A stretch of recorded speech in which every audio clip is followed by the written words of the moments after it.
بسم اللہ الرحمن الرحیم۔ اللہ رب العزت نے شمسی اور قمری دونوں ہی نظام بنائے اور دونوں کو بڑا مضبوط اندازہ اور بہت ہی مضبوط حساب کتاب کے ساتھ بنایا گیا ہے۔ الشمس والقمر بحسبان، سورج اور چاند ایک مضبوط حساب کے ساتھ جڑے ہوئے ہیں۔ تو یہ اللہ رب العزت نے نظام شمسی بھی بنایا ہے، نظام قمری بھی بنایا ہے، چاند اور سورج دونوں کے نظام بنائے ہیں۔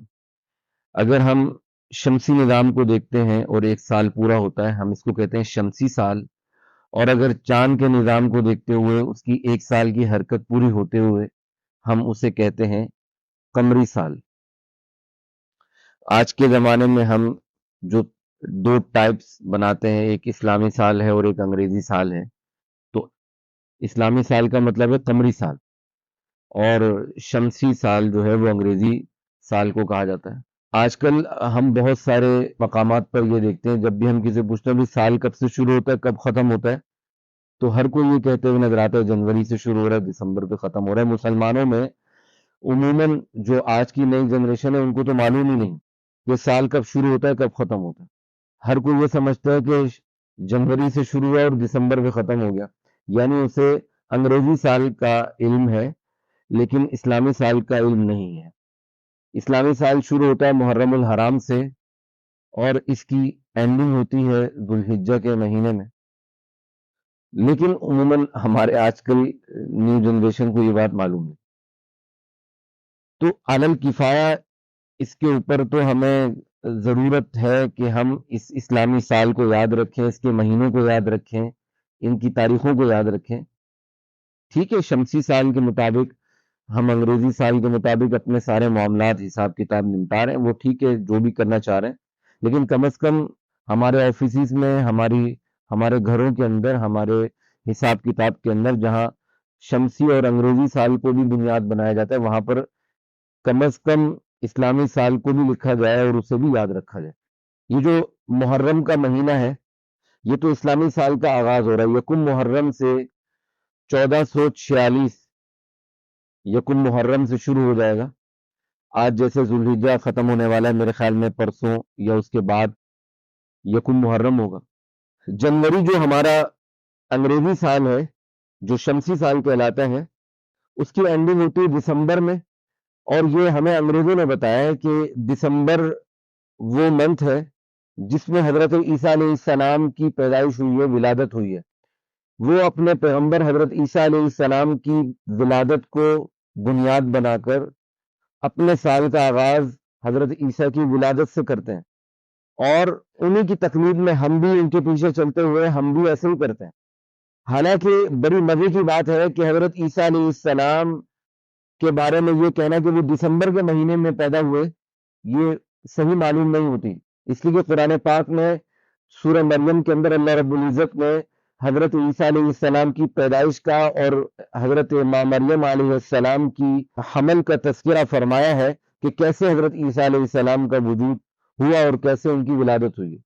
قرآن پاک حضرت مریم کو حکم دے رہا ہے وَهُزِّي إِلَيْكِ بِجِذْعِ النَّخْلَةِ تُسَاقِطْ عَلَيْكِ رُطَبًا جَنِيًّا، کہ آپ چلی جائیں اور کھجور کے درخت کے تنے کے پاس، اور وہاں پر کھجور کے درخت کے شاخوں کو ہلائیں، کھجوریں گریں گی، آپ اس میں سے کھائیں گی، اور ساتھ میں جو چشمہ بہ رہا ہے اس سے ٹھنڈا پانی بھی پی لیں۔ فَكُلِي وَاشْرَبِي وَقَرِّي عَيْنًا، اپنی آنکھوں کو ٹھنڈا کریں۔ اب دسمبر کا مہینہ ہے اور شام اور فلسطین کے علاقوں میں دسمبر کے مہینے میں کیا یہ پاسبل ہے کہ کہیں کسی درخت پر کھجور لگی ہوئی ہو؟ کیا یہ پاسبل ہے کہ وہاں چشمے سے ٹھنڈا پانی کوئی پی رہا ہو؟ تو یہ ساری باتیں بتا رہی ہیں کہ دسمبر کا مہینہ حضرت عیسیٰ علیہ السلام کی ولادت کو بتانا یہ صحیح نہیں معلوم ہو رہا۔ بہرحال جو بھی ہے، ہمیں انگریزوں نے بتا دیا کہ دسمبر میں حضرت عیسیٰ علیہ السلام پیدا ہوئے، ہم تو گورے کے پیچھے چل رہے ہیں، ہم تو اسی کو فالو کر رہے ہیں۔ اب دیکھیں نا، جو ہماری گھڑی کا ٹائم ہے، ہمارا یہ ٹائم بھی انگریزی حساب سے چل رہا ہے۔ ہماری گھڑیاں جتنی بھی چل رہی ہیں اس وقت جو ہے وہ 4 بج رہے ہیں، لیکن یہ اسلامی گھڑی کے اعتبار سے 4 نہیں بج رہے۔ ہمارا جو اس وقت غروب ہو رہا ہے، مغرب کا وقت شروع ہو رہا ہے 7:30 بجے ہو رہا ہے، حالانکہ 7:30 نہیں 12 بجنے چاہیے۔ اگر یہ اسلامی گھڑی ہوتی نا تو 12 بج رہے ہوتے۔ عجیب بات ہے، حرمین شریفین کے اندر بعض جگہوں پہ، بعض مقامات پہ جہاں بہت ساری گھڑیاں لگی ہوئی، وہاں پہ ایک اسلامی گھڑی بھی لگی ہوئی، لوگ اسے دیکھ کر کہہ رہے ہوتے ہیں کہ یہ گھڑی غلط چل رہی ہے، حالانکہ وہی تو صحیح چل رہی ہے۔ باقی سب جگہوں پہ گھڑی جو ہے وہ انگریزی وقت بتا رہی ہے، حرمین شریفین کی چند گھڑیاں ہیں جو ہمیں اسلامی وقت بتا رہی ہوتی ہے، مغرب کا ٹائم ہوتا ہے تو 12 بج رہے ہوتے ہیں۔ لیکن بڑی مزے کی بات ہے، جب حضور صلی اللہ علیہ وسلم مدینہ منورہ تشریف لے گئے اور وہاں اس بات کا تقاضا اور داعیہ پیدا ہوا کہ ہم نے ایک اسلامی تاریخ کا آغاز کرنا ہے، اسلامی تقویم کا آغاز کرنا ہے، اس میں ہم نے کسی واقعے کو بنیاد بنا کر اس واقعے کے ساتھ ہم نے اسلامی سال کا آغاز کرنا ہے۔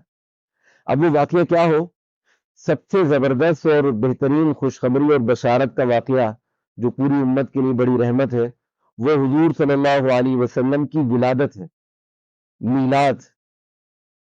حضور صلی اللہ علیہ وسلم کی ولادت کو پیارے نبی صلی اللہ علیہ وسلم نے بنیاد بنا کر اسلامی سال کا آغاز نہیں کیا۔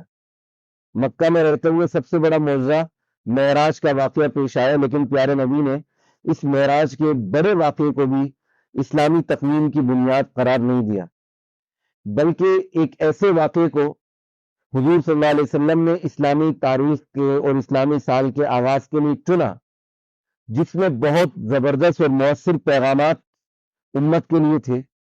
جذبہ قربانی اور اپنا مال، اپنی جان، اپنا سب کچھ دین اسلام کے لیے نچھاور کرنے کا جذبہ جس واقعے میں مضمر ہے، حضور صلی اللہ علیہ وسلم نے اسی واقعے کو بنیاد بنا کر اسلامی سال کا آغاز کیا، اور وہ ہے ہجرت کا واقعہ۔ جب حضور صلی اللہ علیہ وسلم نے مکہ چھوڑ کے مدینہ تشریف لے گئے، صحابہ اکرام نے ہجرت کی، تو یہ ہجرت ہی دراصل اسلام کے غلبے، اسلامی فتوحات، اسلام کے اعزاز اور اعلیٰ کا سبب ہے۔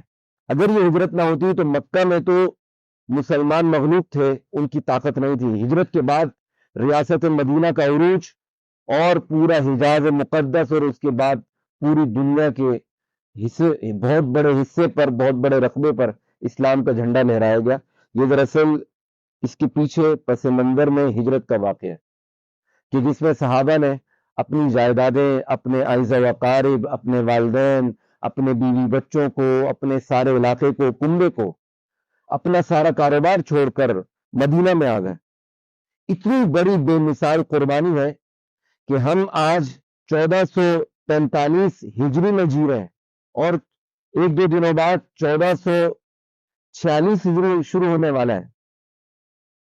تو اس کا مطلب یہ کہ حضور صلی اللہ علیہ وسلم کو ہجرت کیے ہوئے آج 1446 سال ہو چکے ہجرت کیے ہوئے۔ ہمارے لیے پیغام ہے اس ہجرت کے تاریخ میں اور اس سن ہجری میں کہ ہمیں بھی چاہیے ہم ہجرت کے واقعے کو یاد کرتے ہوئے اپنے مال کی پرواہ نہ کریں، اپنی جان کی پرواہ نہ کریں۔ سب سے مقدم اللہ اور اس کے رسول ہے، اور پیارے نبی صلی اللہ علیہ وسلم جو دین لے کر آئے وہ سب سے مقدم ہے، اس کے لیے سب کچھ قربان کر دینا۔ تو ہجرت کے واقعے کو بنیاد بنایا گیا، اور اس کے بعد پھر اسی طرح سے یعنی 12 ربیع الاول کو ہمارا اسلامی سال شروع ہوتا۔ حضور صلی اللہ علیہ وسلم نے 12 ربیع الاول کو ہمارے لیے ہجرت کا سال شروع کروایا، اور یہاں سے اسلامی تقویم کا آغاز ہوا۔ حضرت ابوبکر کے زمانے میں بھی اسلامی سال کا آغاز 12 ربیع الاول کو ہوتا تھا۔ حضرت عمر رضی اللہ تعالیٰ عنہ نے جب فتوحات ہر طرف پھیل گئی، دیوان بنائے گئے، رجسٹر بنائے گئے، دفاتر بنائے گئے، اور مردم شماری کی گئی، اور ہر علاقے کو ایک حصے میں تقسیم کیا گیا، تو وہاں رجسٹرز کی ضرورت پڑی اور ان کے حساب اور کتاب کی ضرورت پڑی۔ اس میں کچھ مشکلات ایسی پیش آ رہی تھی کہ درمیان مہینے سے حساب کا آغاز ہو رہا ہے اور درمیان مہینے سے اینڈنگ ہو رہی ہے، تو یہ چیز تھوڑا حساب اور کتاب میں مشکل تھی۔ حساب اور کتاب کی سہولت کو مد نظر رکھتے ہوئے حضرت عمر رضی اللہ تعالیٰ عنہ نے یکم محرم الحرام کو اسلامی سال کے آغاز کے لیے مقرر کیا اور اس کو بنیاد قرار دے دیا۔ اور یہی یکم محرم الحرام حضرت ابراہیم علیہ السلام کے زمانے سے، قدیم زمانے سے یہی سال کے آغاز کے لیے اسی منتھ کو بنیاد بنایا گیا تھا۔ اللہ تعالی ہم سب کو صحیح سمجھ عطا فرمائے۔